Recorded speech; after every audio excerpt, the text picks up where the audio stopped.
our habits of manipulation and control.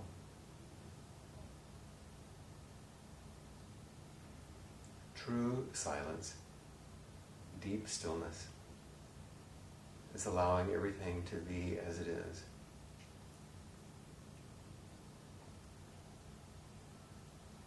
And then this profound stopping,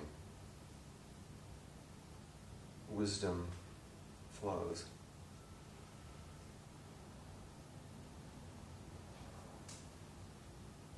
And we might call this wisdom illumination.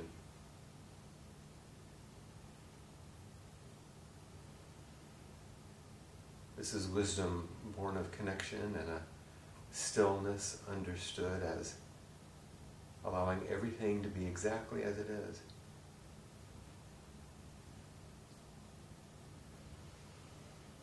This illumination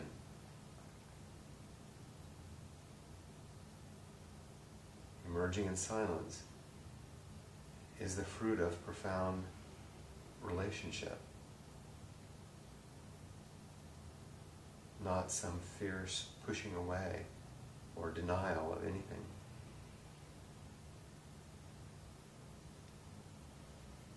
This is not a practice of killing the ego or practicing with the stern determination of a warrior entering battle. This is diligent and very potent care. Care of oneself and others through silent, still practice, through empty mindfulness. And this potent aspiration and the clear expression through practice goes by still another name, appamada.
let's do a review.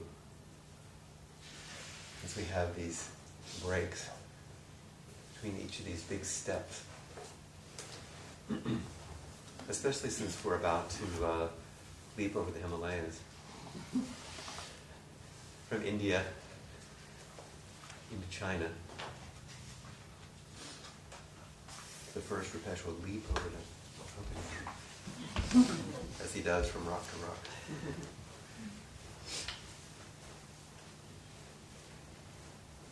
We began with the essence of the Buddha's teachings on emptiness, and we chanted. Did anyone bring the Heart Sutra back with you that we had the first night?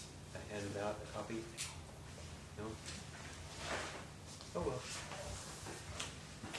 No problem. I think I have it. Oh, that's okay. I have a copy myself. I just meant that if a lot of us would, we would chant it, but that's all right.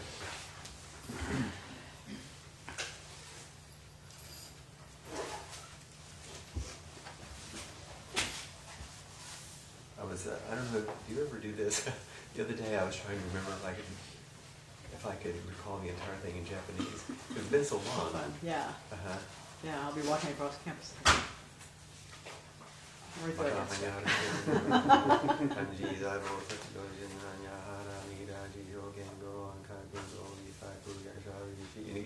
Yeah. Once you get in the rhythm, it starts coming back. Yeah.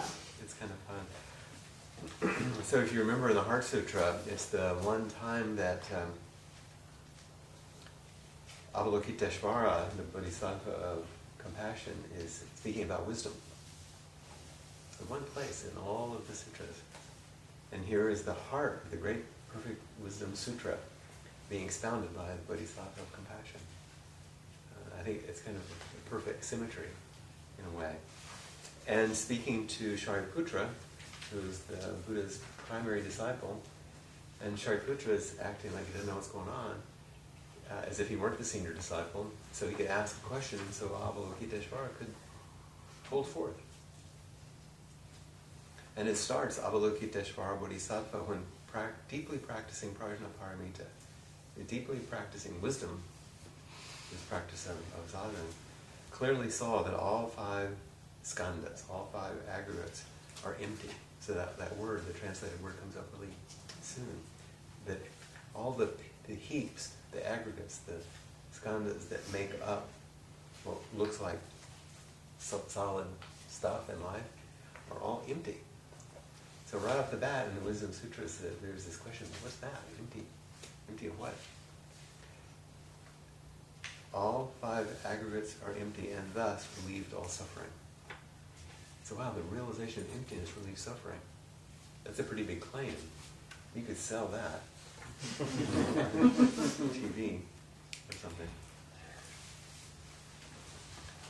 And then, right away in the second sentence, Avalokiteshvara says, Shariputra, guess what? Form doesn't differ from emptiness. Emptiness doesn't differ from form. Form is exactly emptiness. Emptiness is exactly form. So not only is he talking about this emptiness thing, whatever that is, Aticca Samuppada, but it's not any different than form. And by the way, sensations, perceptions, formations, and consciousness, they're also like this. Is the next one. All dharmas are marked by emptiness. There isn't any, when we see the way life is, the truth, we see that emptiness is the quality of everything, which means everything is of the quality of dependence or interdependence or mutual arising with everything else. So all dharmas are marked by emptiness. Emptiness is the interplay of all dharmas. So we could go on, but it only takes a few sentences to kind of get into the thick of it, this primary teaching.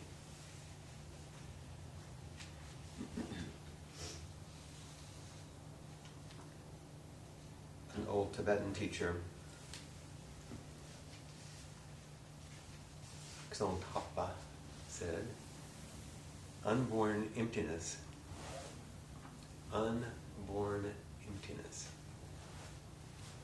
is Is there any other rug you can pull out? Unborn emptiness has let go of the extremes of being and non-being. Thus, it is the center itself and the central path. Emptiness is the track on which the centered person moves.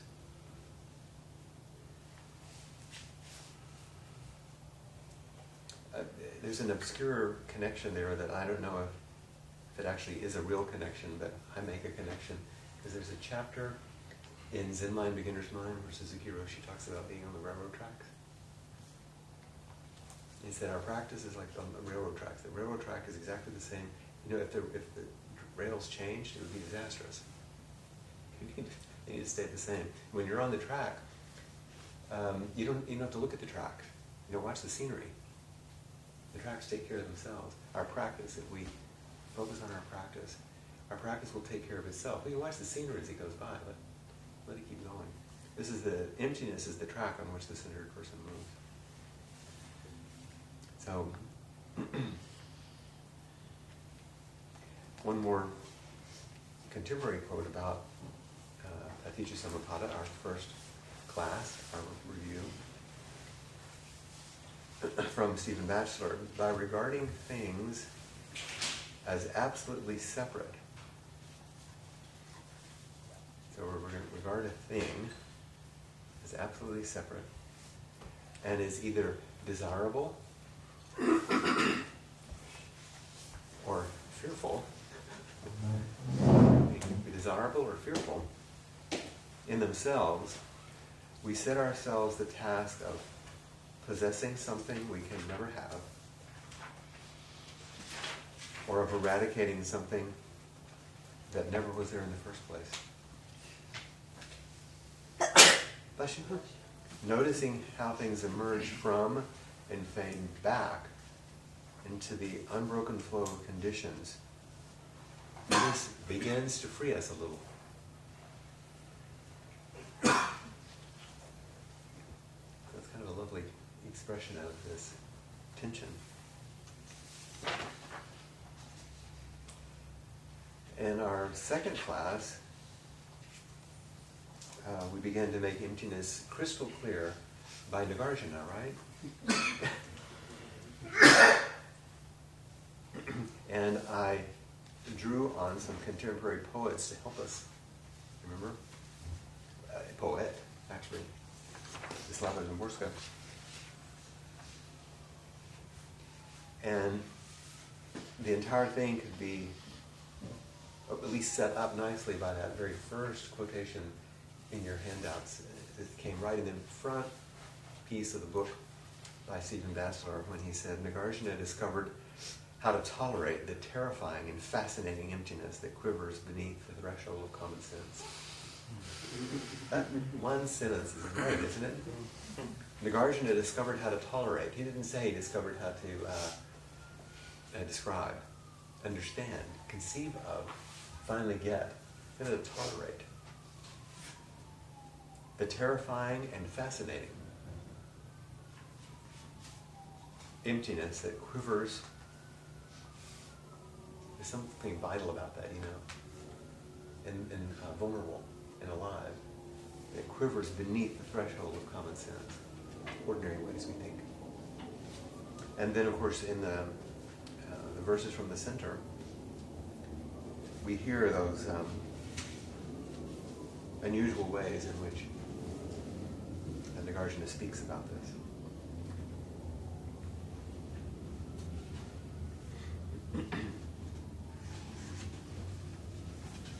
Such as, Buddhas say emptiness is relinquishing opinions. Believers in emptiness are incurable. Round and around he goes, helping us understand. So, I will also draw on two pieces of poetry tonight to help us remember Nagarjuna. And I chose these because the first quotation I just drew from the Buddha, or referencing the Buddha's teachings actually, about wanting to have something claim, wanting to have something solid. And it's so central to where we get stuck. Oh, come sit where it's comfortable. Don't sit on the floor. We got tons of places. No punishment for coming late. And so the two pieces of poetry, just to have symmetry, I have two. It's two last time. A Mary Oliver poem called "I Want," and another one by Erica Ehrenberg, which some of you know, called "I Want Something Without a Name." Listen how both of them point to what Nagarjuna is talking about. Here's Mary Oliver.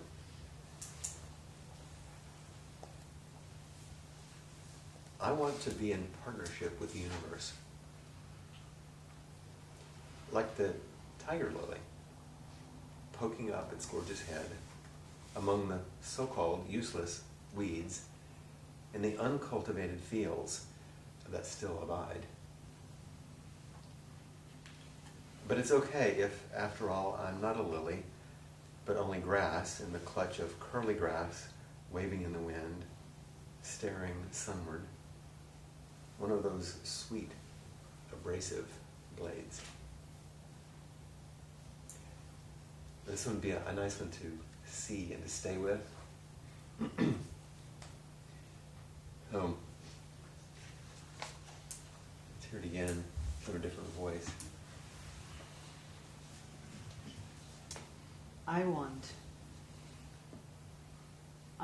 to be in partnership with the universe. Like the tiger lily poking up its gorgeous head among the so-called useless weeds in the uncultivated fields that still abide. But it's okay if, after all, I'm not a lily, but only grass in the clutch of curly grass waving in the wind, staring sunward, one of those sweet, abrasive blades.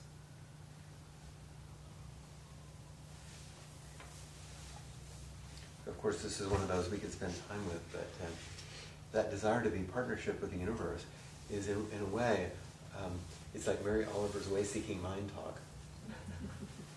I want to be in alignment with this. And of course, her nature imagery is always strong, just like this flower. It could just be itself. And then among the so-called useless weeds in the uncultivated field, among the unwashed masses, that still abide. But it's okay, after all, if I'm not. It's what happens when you begin to meet each other and you meet the teacher. Maybe it's okay if I'm not all that I hope to be. Maybe I'm ordinary, even a little abrasive, and sweet.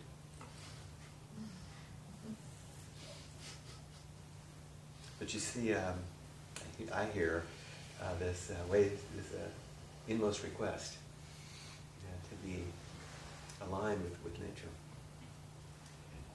So this one then takes another step in the way that Nagarjuna does in whacking away. This is really useful tonight. At concepts and stuckness and places where we... I want something without a name. No, I'm not saying I don't know what I crave. I want something without a name, light of foot, even airborne, all feathers, but feathers detached in the air of fine plumage. I want that which it will not be possible to say I have had. What envelops and releases, not chronologically, but envelops and releases all at the same time. One gesture, small as a man's, passing through a liquid and a solid state, and then airborne state, not chronologically, but all at the same time. A brightness in the eyes without the eyes. No eyes, no ears, no parts, all opening and closing at the same time, both closed and open, of no apparent distance from me, no distance, a hole with nothing around it, no surroundings, a dive to and from, not even a pool, not even a plank. Isn't that wild? I know. I have a feeling that Joe needs to read this. I know, I thought you knew it, so that's why I thought you'd want to give it a go. I mean, she really does a good job, doesn't she? Because it's like Nagarjuna, where it's like, whoom, whoom, whoom. You know, everywhere you turn over. I want something without a name. I want something without a name. No, I'm not saying I don't know what I crave. I want something without a name. Light of foot, even airborne, all feathers, but feathers detached in the air, a fine plumage. I want that which it will not be possible to say I have had. What envelops and releases, not chronologically, but envelops and releases all at the same time. One gesture, small as a man's, passing through a liquid and a solid state and then an airborne state, not chronologically, but all at the same time. A brightness in the eyes without the eyes. No eyes, no ears, no parts, all opening and closing at the same time. Both closed and open, of no apparent distance from me. No distance. A hole with nothing around it. No surroundings. A dive to and from, not even a pool. Not even a plank.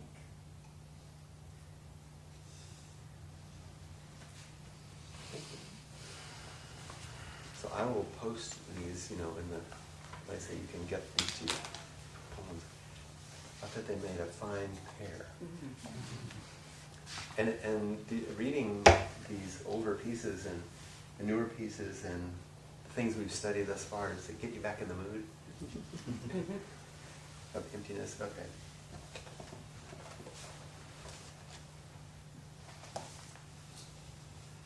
Let's see how I did on the shuffling there. I realized I forgot to give you your front sheet last time, but maybe you'll live without it. Who was the writer of the second poem? Erica, that was her last name, Ehrenberg, Ehrenberg.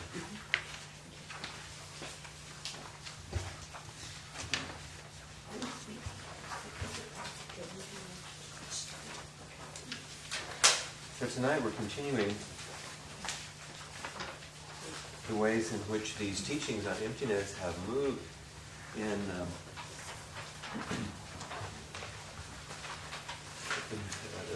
the ways in which the Buddhist teachings have moved. Same direction. From the Buddha in northern India, several centuries later with Nagarjuna, then into the 11th and early 12th centuries in China, through the teachings, in this case, with Chan Master Hongzhi. I've inserted a couple of excerpts, which Peg and I had used previously, in some of our teachings on Hongzhi, and then my usual excerpting of some quotations in case you haven't read the book. I'm sure all of you read these books, but every single one of you read those, right? Yeah. Right. I was just pulling out some quotations for you. Cultivating the empty field. The silent illumination is in that. This is that uncultivated field. This is a really nice introduction by a wonderful American teacher of Hongzhi's teaching. And you get some translation. Then the method of no method, and Chan practices silent illumination, is a contemporary Chan teacher, recently died, but so you get an Asian teacher, an American teacher, talking about a very important Chan teacher who for many years was forgotten.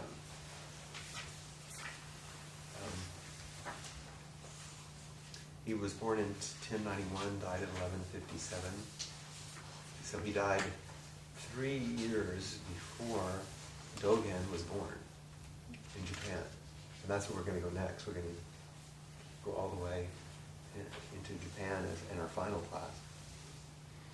If you look at the things I pulled out for a second,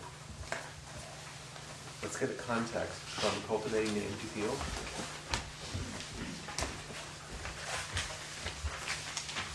So that's just the last 2 pages there. Past the actual quotations of Hongzhi, we'll come back to that.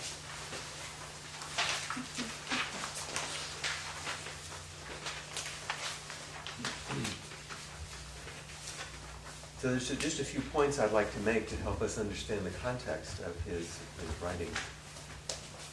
The first indication there is that these writings are first a kind of poetry, and secondly, that they're holographic. What would that suggest? If they're holographic, what would that mean? The whole is contained in What's that? the whole is contained in the parts. Yeah, the whole is contained in the parts. Yeah, like, and if you, why don't you read that first paragraph there, David? Poetic and holographic. The writings of the 12th century Chan Master Hongzhi. These How do you things. say it? Oh, it's on this one. 红是正确，红是正确。That's the way I would say it, right? Hongzhi. Beautiful, it's so nice. You know? Yeah. We're here for Are poetic expressions of meditative concentration and insight, and of the working of awakened mind. These rich and dense teachings might be read more carefully as one reads poetry. Hongzhi employed a style more holographic than the rational, expository style of Western thought. Each of his paragraphs encapsulates the whole teaching. Yeah, there you are, David. See? This material is both spiritual literature and meditative instruction to be deliberately savored, digested, and accepted as nourishment. Nice, huh?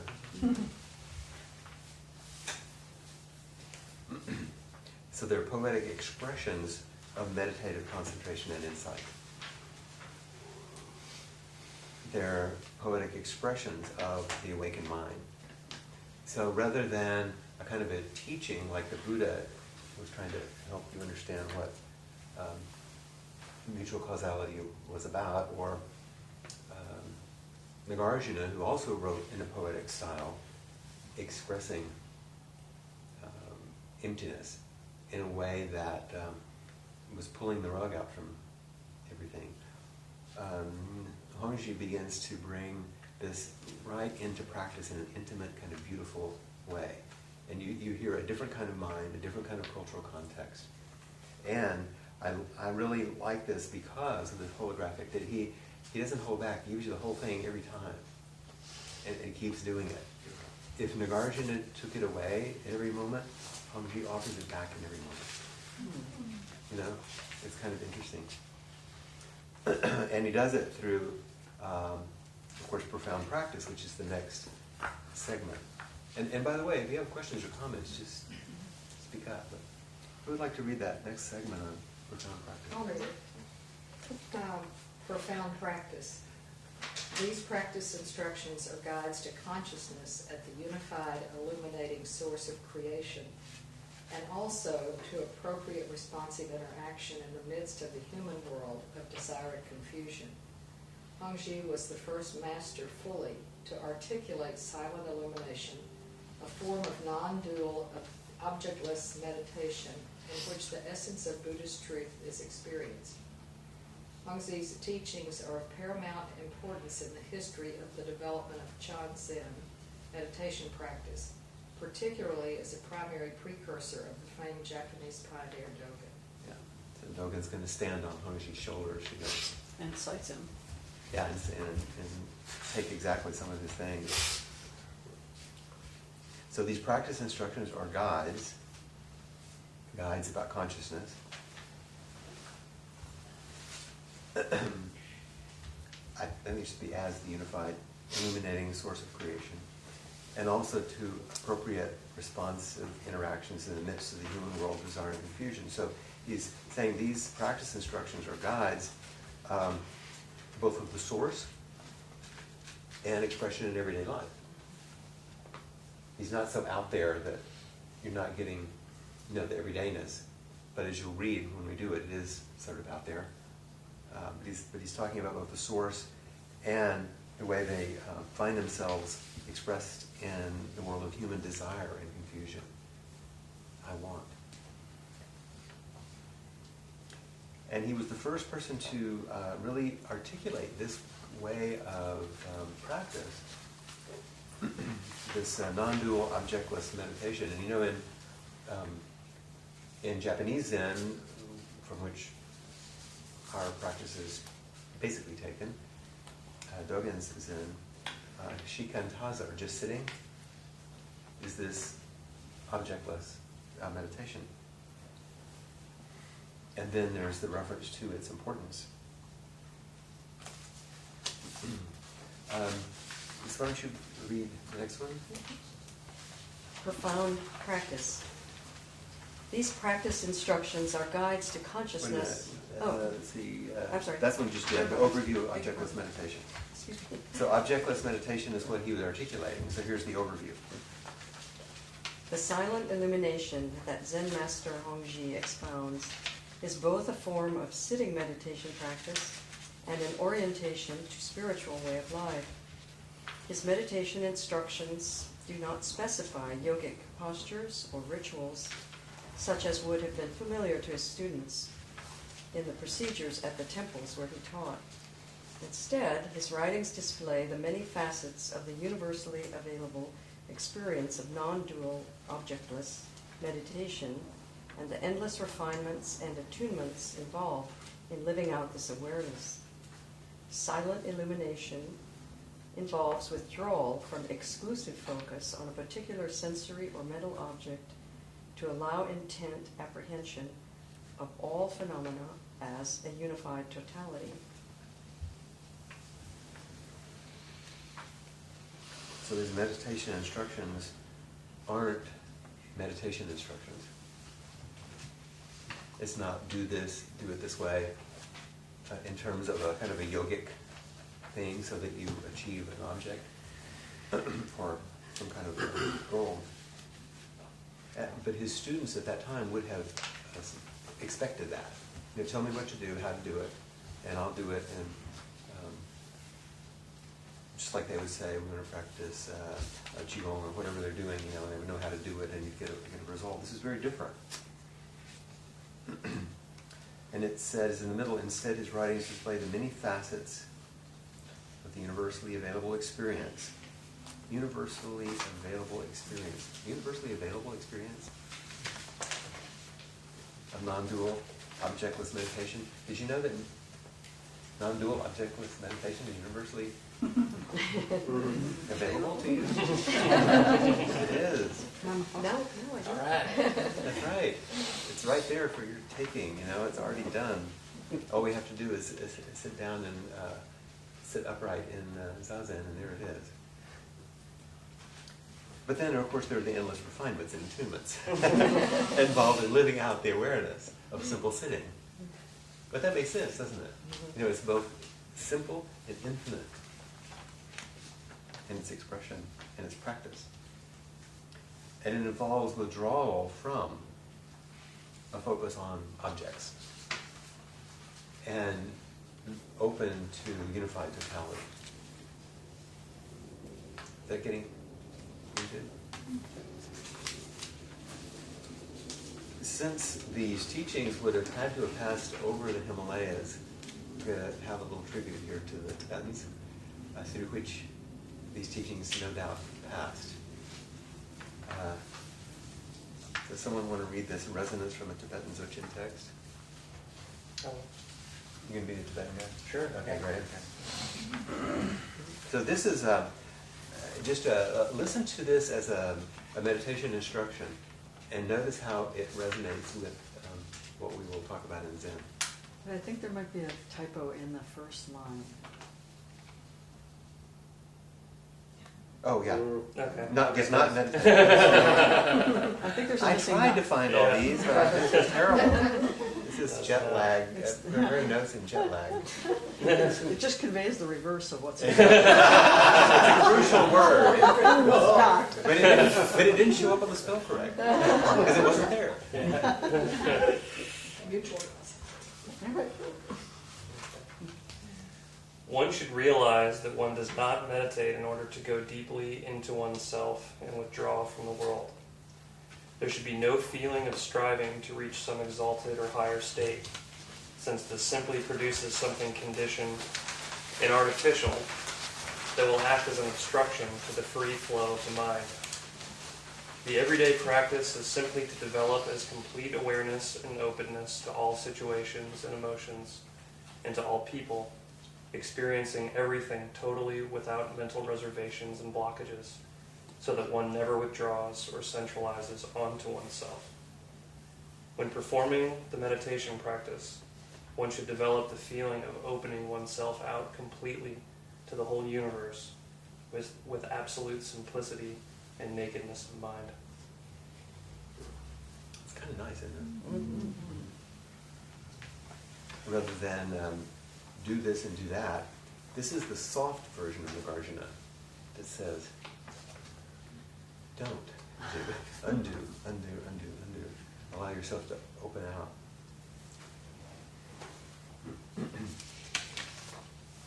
Well, one of the ways that we speak about it in Zen, of course, is no gaining idea. This next segment, who'd like to read that? I'd like to. No gaining idea. The ultimate purpose of spiritual practice, universally awakened heart-mind, cannot be set apart from our own inherent being and our immediate moment-to-moment awareness. As Hongzhi emphasizes, the entire practice rests on faith, verified in experience, that the field of brightness is ours from the outset. The practitioner's exertion and dedication are devoted to manifesting this ultimate truth with constancy, right and ordinary experience. Silent illumination is thus fully experienced in meditative contemplation and then naturally expressed in sincere, compassionate behavior in the world. So what do you hear in that? What stands out for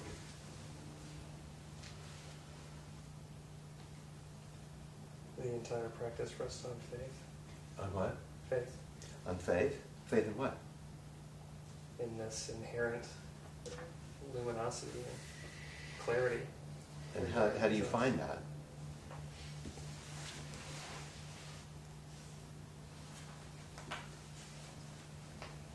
It rests on faith, verified. Verified the experience. In experience, Verified right. experience. It's only by practice, by your own experience. And is this something that separates you from everyday world? No. No, it's only found in immediate moment-to-moment experience.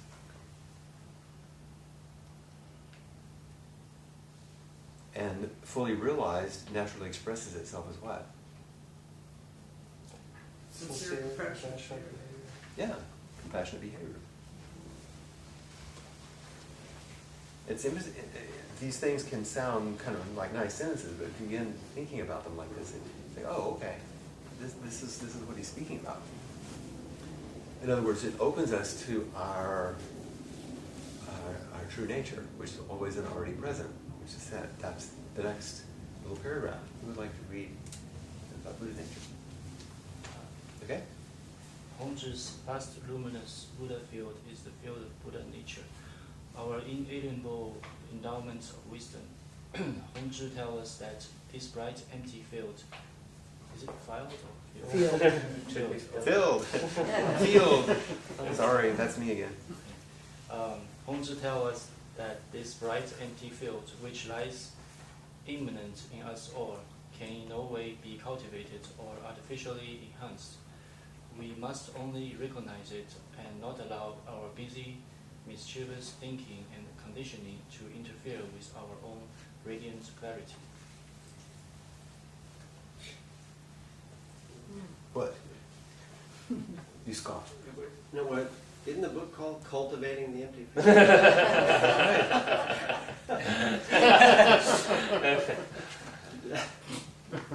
All right. Interesting, huh?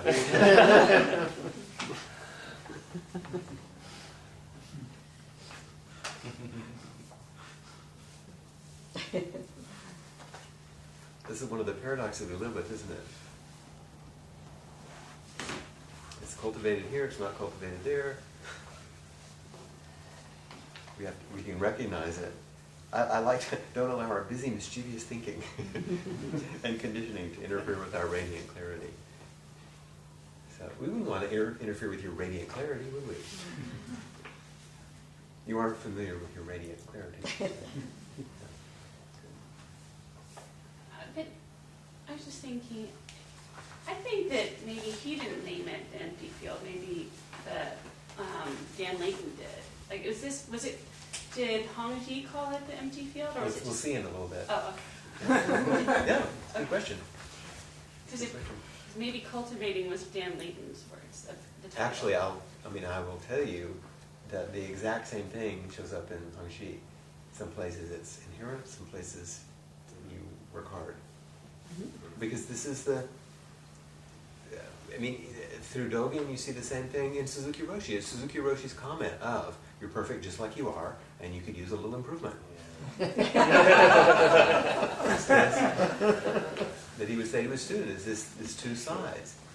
Buddha nature is completely inherent, and if you don't work your butt off, you don't notice this thing that's already there. Well, it's like you say to a fourth grader, you're perfect just the way you are, and you still need to learn fractions. So, I have a little thing at the bottom there about silent illumination. You know, in traditional Buddhist practice, some of you know, we talk about shamatha vipassana, these two parts. Shamatha meaning the stillness and composure of heart and mind. We sit to rest in a stillness or composure. And then vipassana is insight that arises in that space, insight into, these are often talked about as two things. Well, that's actually what the silent and the illumination are speaking about, these two very traditional pieces of Buddhist meditation practice. So I just wanted to give you that heads up. We didn't read the last one. What? We didn't read the last Oh, one. we didn't? I don't know the key to spiritual practice. Oh, well, it's the key. Now we're going to forget the purpose. I'm sorry. I was at Buddha nature. I was already resting in radiant clarity. Why are we here? That's right. So who wants to go with the purpose here? I'll do it. Okay, great.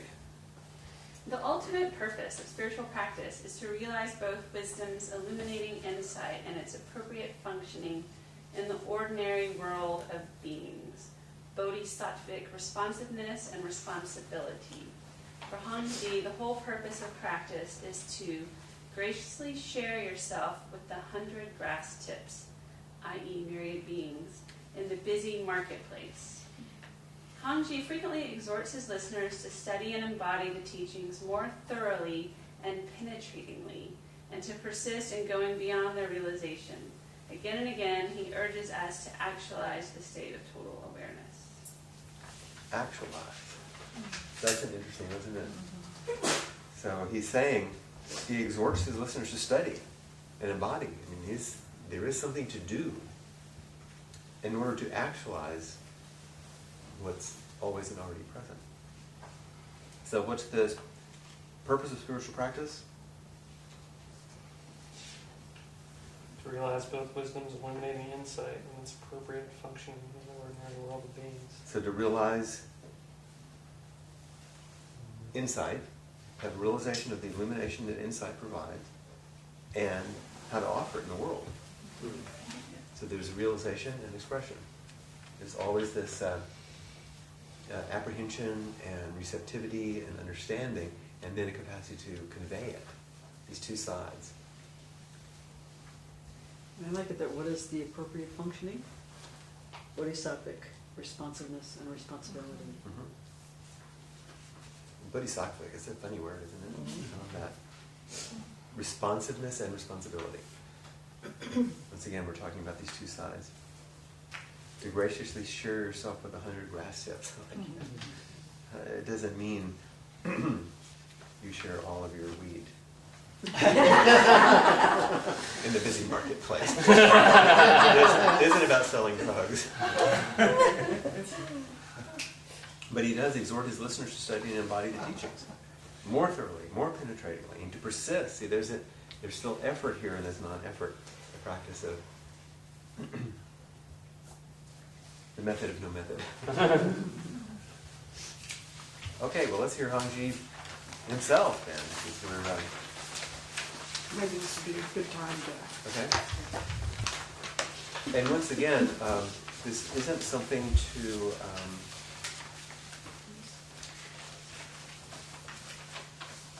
I don't know what we say, kind of pick apart, as we go, just let it kind of flow. Are we back on track? Okay. I'll go through it once and then maybe we'll come back and look at it a little bit more. So this is taken from larger text. Wide and far-reaching without limit. Pure and clean, it emits light. Its spiritual potency is unobscured. Although it is bright, there are no objects of illumination. It can be said to be empty, yet this emptiness is full of luminosity. It illuminates in self-purity. It illumines in self-purity, beyond the working of causes and conditions, apart from subject and object. Its wondrousness and subtleties are ever present. Its luminosity is also vast and open. Moreover, this is not something that can be conceived of as existence or non-existence, nor can it be deliberated about with words and analogies. Right here, at this pivotal axon, opening the swinging gate and clearing the way, it is able to respond effortlessly to circumstances. The great function is free from hindrances. At all places, turning and turning about, it does not follow conditions, nor can it be trapped in models. In the midst of everything, it settles securely. With that, it is identical to what that is. With this, it is identical to what this is. This and that interfuse and merge without distinction. Therefore, it is said, like the earth that holds up a mountain, unaware of its steepness and loftiness, like the stone that contains jade, unaware of the flawlessness of the jade. If one can be thus, this is truly leaving home. People who have left home must get hold of the essence in this way. Patch-robed monks should wither away and freeze the deluded thoughts of the mind and rest from remnant conditioning. Single-mindedly restore and cultivate this field.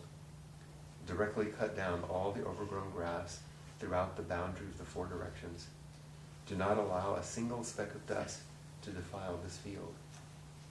Spiritually potent, it is bright, vast, and removed. It is transparent.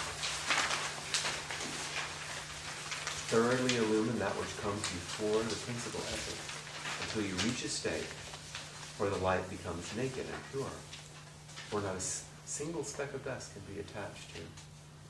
When you tug and pull back this ox mind by the nose, it will naturally come alive and be imposing. Being quite unusual and outstanding, it mingles with others along the pathway without damaging people's sprouts and grain. Thriving and dynamic, the ox effortlessly responds to circumstances. Responding to circumstances without artificiality, it thrives and is free-flowing. Not fixed to any set place, it is free from fetters. This is the place where the ox plow through the field of the empty kalpa. Proceeding in such a way, all things appear vivid, without obscurity. Everywhere, all things manifest as they are. Maintaining one thought for 10,000 years, fundamentally this is non-abiding in appearances. It is said, the mind ground contains every seed. The rain will universally cause them to sprout. When the meaning of the blossoming of the flowers of enlightenment is understood, the fruit of Bodhi will ripen of its own accord. Being empty, it leaves no trace. In illumination, there are no dusts of emotion. When the light penetrates, stillness is profound. Mysteriously, it severs all defects and defilement. When you can thus understand yourself, you can thus resolve yourself. Clear and pure, wondrous and bright. This field is intrinsically yours. Many lifetimes of inability to resolve this matter of self-grasping only come from obscuring doubts and hovering delusions. All these are but self-created obstructions and blocks. Openly, wisdom freely roams. Internally, one forgets merits and rewards. Just directly relinquish this burden of the self. Turn around and resume your position. Put your feet firmly on the path. And this spontaneous responsiveness and wondrous function, all things encountered are reality. Here, there is not a single thing, from the tiniest hair to a speck of dust, outside yourself.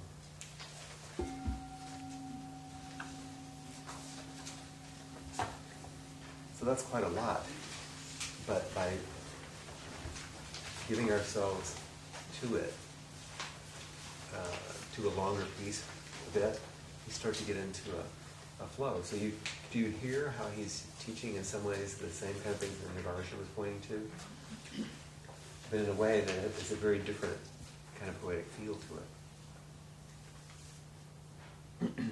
I mean, it only took him, 5 lines to get to the word empty?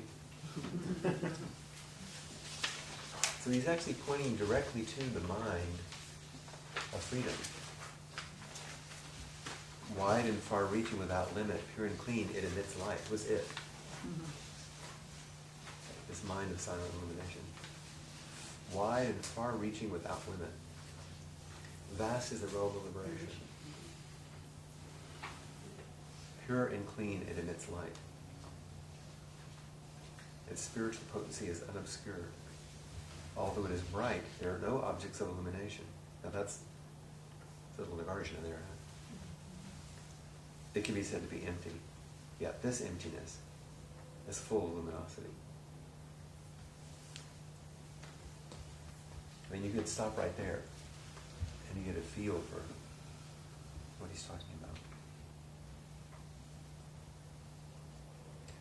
Down in the second, after the first little break, like the mountain, therefore it is said, like the earth that holds up a mountain, unaware of its steepness and loftiness. Isn't that great?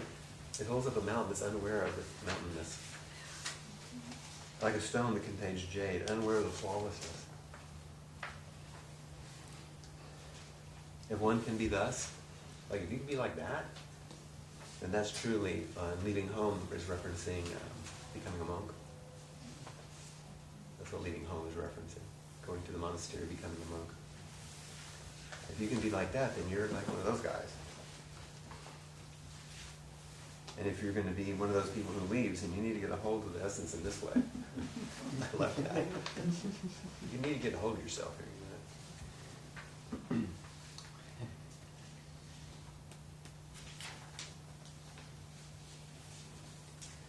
At the very end, in number 2,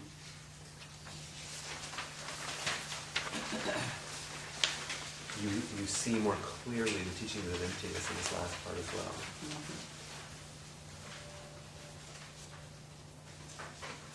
And he's referencing emptiness quite directly. Being empty, it leaves no trace.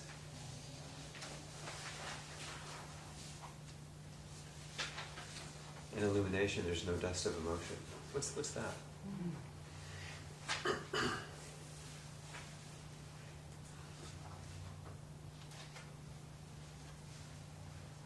Dust is something shed that is shed. Emotional residue. Trace. Of course, there's no dust of emotions. What's he saying? In illumination, no dust of emotion. Do not allow a single speck of dust to defile steel. Maybe it's a reference back to that. Mm-hmm. I feel like I read another translation of this where the feeling of that was more like, I got when I was reading it, like to be in the mind of illumination is like not obstructed by like the emotion. Like something about that translation made it much more clear that like the emotion is to be playful and still there. Mm-hmm. This one tempts me to think about trying to not have emotion, and I don't think that's what it's. Well, that's why Yeah. he's using an illusion of a dust of emotion. Yeah. Like, it doesn't say there's no emotion. Mm-hmm. There's no dust in emotion. It doesn't leave a trace. Yeah. I'm really captivated by this ox. Yeah, That's there's a what's- reference to the ox herding. It's like that question about how to cultivate, without cultivating, like this imagery of the ox, like pulling on the nose, of the ox is the mind, and then this sort of play between this like energy and you with it, and then it starts just doing what an ox does, and somehow I'm doing what the ox does. It starts plowing the field, So it's like a kind of a doing, not doing, in this really like rich imagery. Oxy way. Yeah, that's why I love this big animal stomping around. Yeah, but it mingles with others along the pathway without damaging people's sprouts. Yeah, I always think the ox is going to damage somebody or something. I think. How does this align chronologically with the ox herding? And ox herding came before this. It did. So Uh-huh. he would have been aware of. Oh yeah, he would have been aware. He's Yeah. referring to it quite directly. He's not making this up. Yeah. And that's what's kind of fun when you look at these texts and you see how they copy each other and the things get to move forward. Reference each Yeah, the ox herding picture is quite old, and this is much more contemporary, 11th century. I mean, in terms of Buddhism, it really modern. is. It's modern. Fairly. Yeah. Did anyone see the James Turrell exhibition either in Houston or in New York? In which in New York he was in the Guggenheim and he simply filled it with light.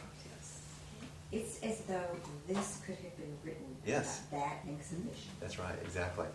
His work in the ones you're talking about is really an artistic expression of silent illumination. Yeah.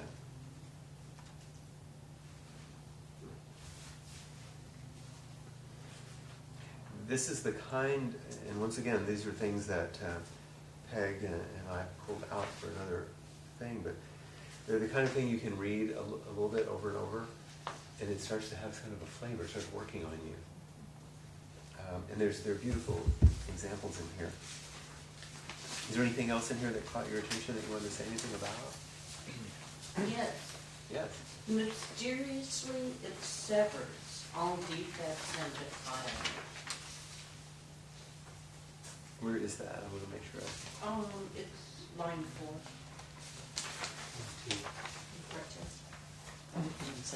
From the first. On the first page. Okay. Oh, I No, the see. second And page. segment with number 2 segment, Oh, the first line, right? yeah. Oh, no. Mysteriously it severs all defects and defilements. Uh-huh. What were you going to say about that? Well, it's because of non-duality, perhaps. Because Mysteriously. mysterious. It's mysterious, isn't it? Yes.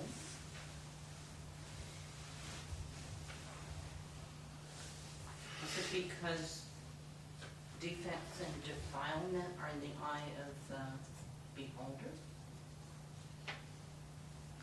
Possibly. Dogen later would talk about body and mind dropping away. Not get rid of your thoughts. Don't be attached to your body. It's not really about that. But things begin to slide off. mysteriously.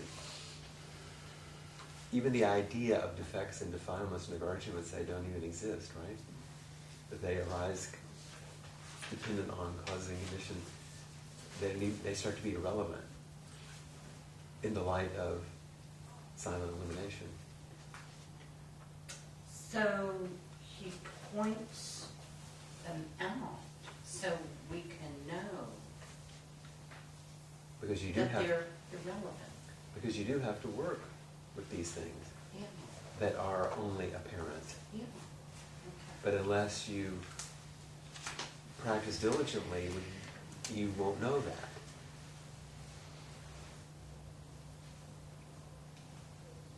We live with things that we think are defects and defilements all the time. And as long as we are attached to them, notice them, have stories about them, create ourselves around them, they seem to exist until the light turns on, silent illumination, and we realize that they actually weren't true from the beginning. But unless you work with them, that doesn't become, you don't notice that they're empty. Yeah. But you've had these experiences, I know, because I've been with you, where you'll be caught on something, and then suddenly it just goes boom. I'm like, what happened to it? Suddenly you're like released and you're free. And you didn't actually work with it in any particular way. It just let go, Yeah. right? You know that feeling, right? Yeah.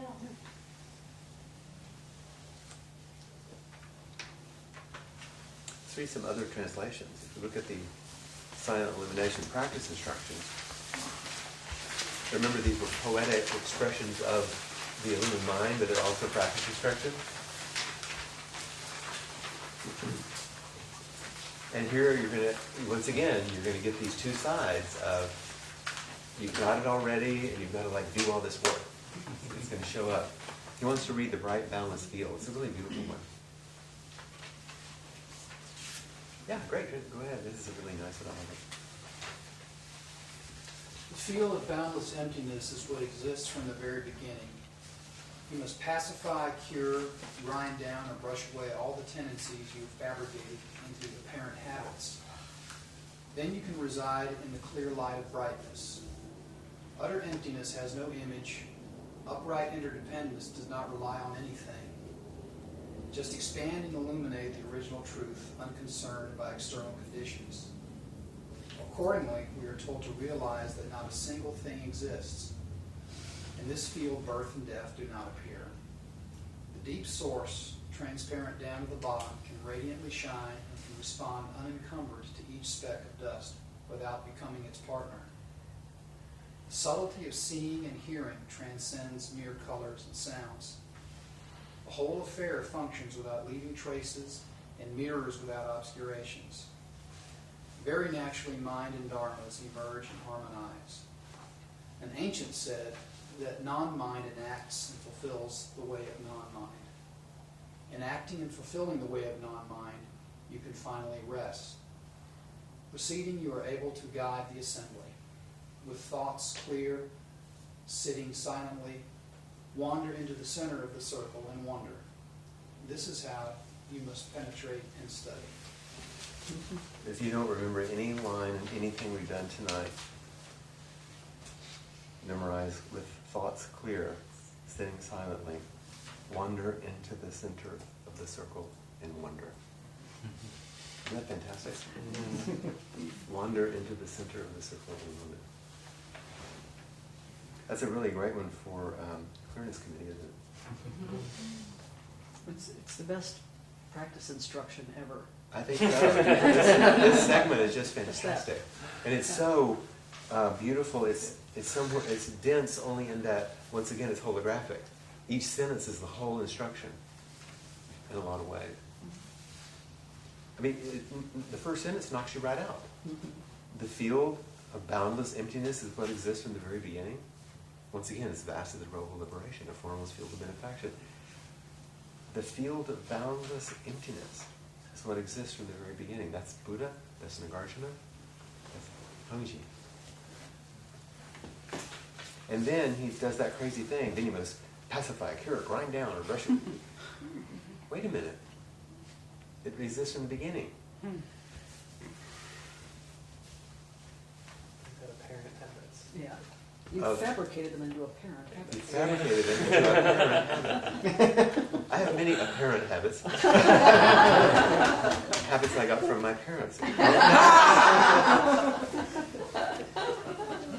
You're on But once camera now. again, this is Lisa's question. Unless you practice, you don't know that they're apparent. You think they're real. You think they're solid. And without a wholehearted effort in practice, you don't realize that they're actually empty. Then you can reside in the clear light of brightness. And then you start sounding like Nagarjuna again.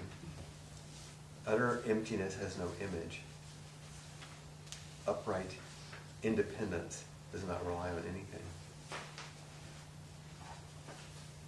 Those are nice because they're beyond conceptualization, but there's something that feels like just truth.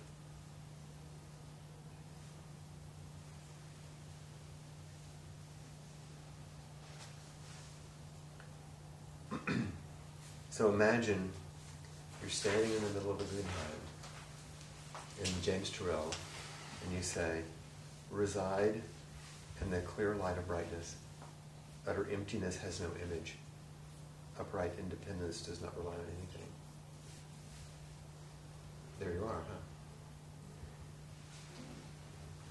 Just expand and illuminate the original truth, unconcerned by external conditions.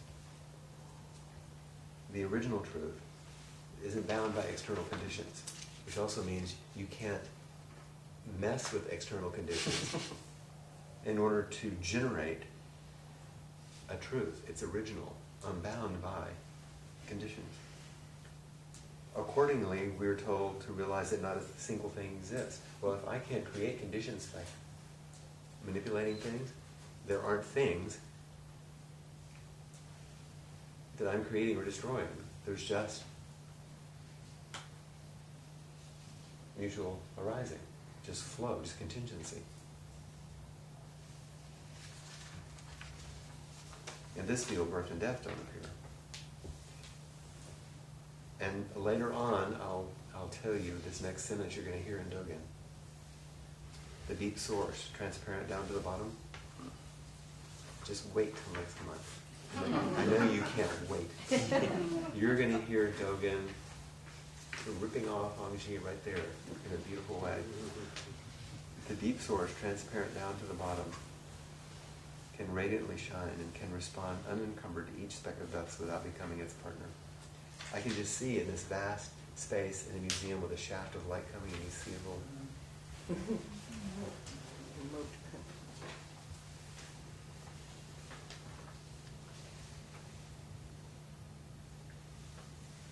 The whole affair functions without leaving a trace and mirrors everything is seen without obscuration, clean. So beautiful, isn't it?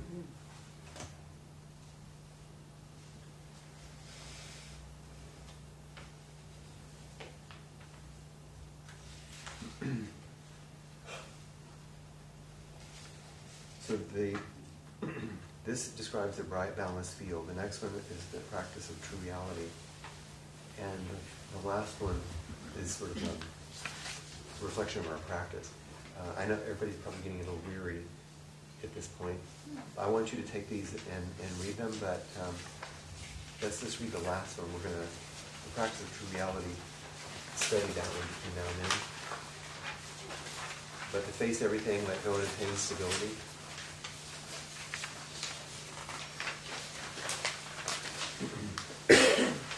This is sort of Hongzhi's pause, reflect, connect.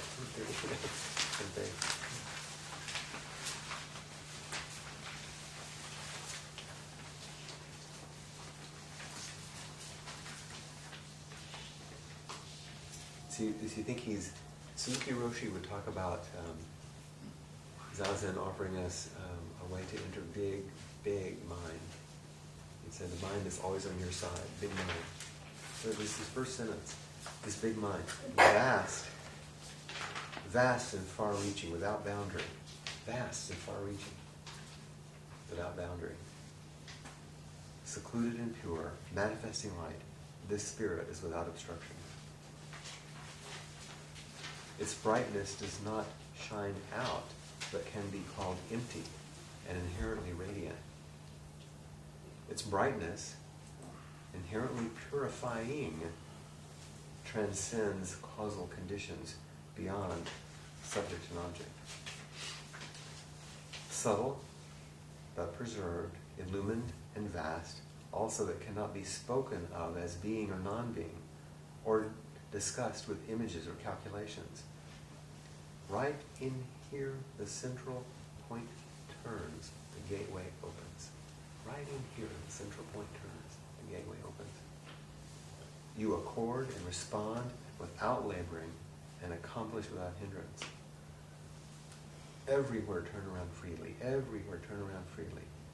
Not following conditions, not falling into classifications. Facing everything, let go and attain stability. Facing everything, let go and attain stability. Stay with that, just as that. Stay with this, just as this. That and this are mixed together with no discriminations as to their places.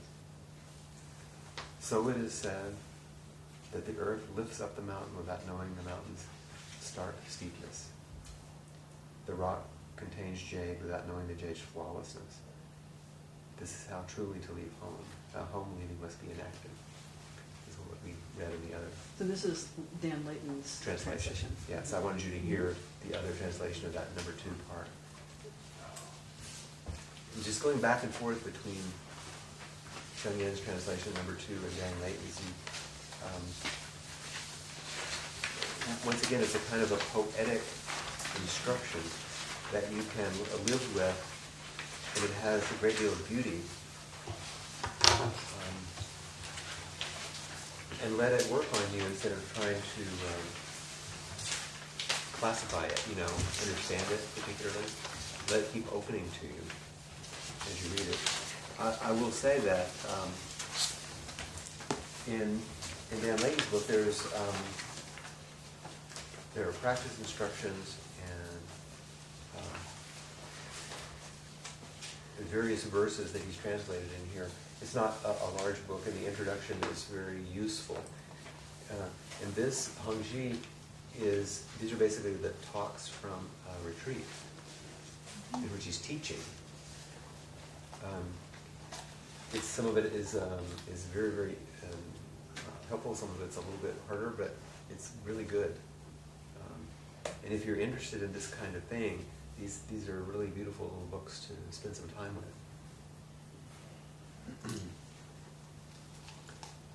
So, come from Buddha, Paticca understanding mutual causality, the contingency of everything. Nagarjuna's undercutting all our concepts in some of the most fascinating poetry in history. And Hongzhi offering it back as a beautiful kind of garden, in a way, and turning on the lights. And then we'll see how all of those things flowed through to Dogen and the practices of our ancestors and our specific flavor of practice that has come down to us from the 13th century. And you'll hear all these voices. You hear them all in Dogen. And his voice, which was like a thunderclap out of Japan, out of those mountains, that resounds today, just like this bell. So any final questions or comments before we go home and go to bed? Well, Hongzhi is such a wonderful compliment to Nagarjuna, because you might be left feeling kind of bleak and despairing, out of Nagarjuna pulling the rug out of every single thing, and this luminous quality and non-silent illumination is such a. That's why I think the Terrell exhibit is such a great metaphor for it, because here you have Nagarjuna is cleaned out everything. It's like an empty room, and suddenly someone slides open the roof. And, and nothing's there, and yet the whole world is illuminated, and then you begin to get a feel for what emptiness is. So. He said, I sell blue sky and colored air. Yes. His talk. And the other thing that was really beautiful, he said, we artists can take you to the door of the divine, but it's up to you to go through it, which I thought was really nice. And that's Hongzhi. Mm-hmm. Basically saying the bright empty field is right here. But then you've got to practice. Mm-hmm.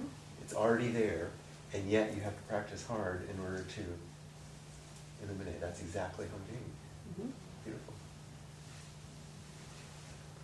Well, thanks for taking one more trip with me. We'll take another one next time. These four voices are, I think, really nice, interesting stepping stones to understand the very heart of the Buddhist teachings and the heart of our Zen practice around this idea of emptiness, which can be a little daunting, but hopefully it's starting to come alive a little bit. And there's exhibit here still, right? Is it still here? Yeah. Yeah. That's a permanent installation. Yeah. The one it's a permanent installation. Oh, I didn't realize it was permanent. Yeah, it's a permanent. The one at UT. Mm-hmm. Mhm. Yeah. And you can get into it in the daytime. The sunset times you need a reservation. Yeah, because there's the intense Yeah, time. and you can't get the reservations, so it's kind of hopeless. But the daytime you can go, and it's just splendid to go and sit in that space. Yeah, I recommend it. Yeah. It's on top of the Student Activities Center, which is right next to Gregory Gym. It's one of the things, this is just a personal comment, one of the things I enjoy about certain kinds of architecture. You know, it's like the first time I ever went to the Modern in Fort Worth, Tadao Ando, did that space. I thought I would have been completely satisfied if I would have gone there and there would have been nothing in that building. Exactly. I'd have been completely satisfied. Mm-hmm. Yeah. And so what is that? There's some way in which people, when so Taniguchi did MoMA, the architect, the Japanese architect that redid the Museum of Modern Art in New York a few years ago. Someone was telling a story from the inside.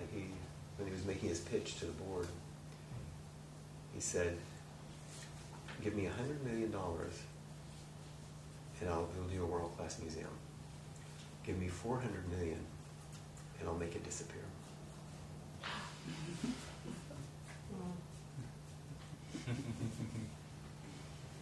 They raised $300 million from the board and finished it.